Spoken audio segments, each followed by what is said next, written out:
Hi, my name is Father Dan Cambra, and I'm a Marian of the Immaculate Conception, the religious community that operates the National Shrine of Divine Mercy here in Stockbridge, Massachusetts.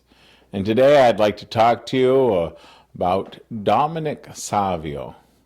St. Dominic Savio, at the time of his canonization, was the youngest non-martyr saint in the Church.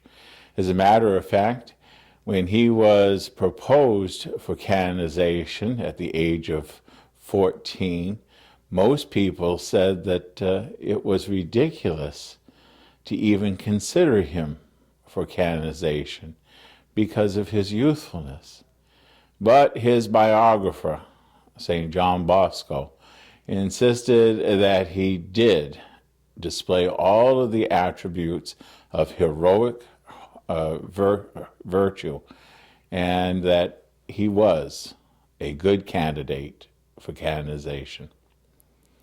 At a very early age, approximately 5 years old, he had already developed a strong prayer life and a devotion to Christ in the Blessed Sacrament.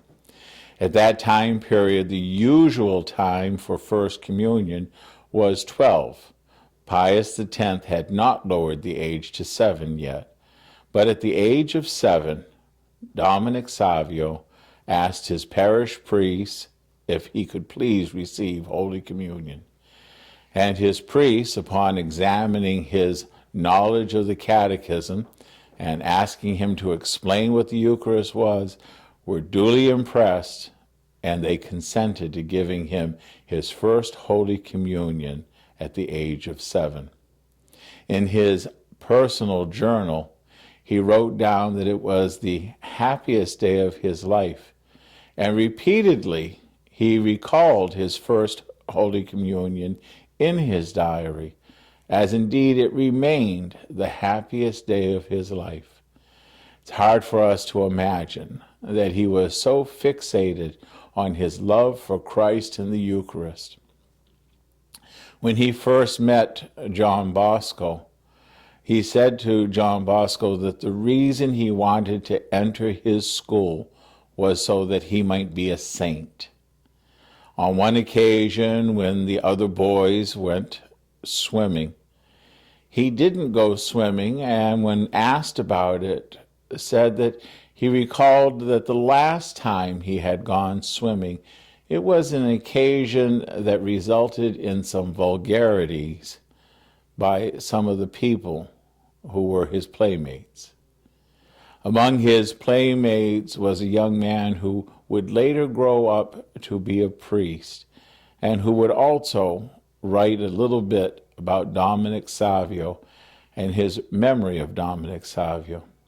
One of the things he remembered about him was his starting a confraternity in honor of the Immaculate Conception. In this confraternity, he urged his fellow students to dedicate themselves to she who was immaculately conceived, that they might achieve her degree of sanctity in their lives. He wrote in his journal when he was only 10 years old that he wanted to make monthly confession and receive communion as frequently as he was allowed, and that he would prefer death rather than sin.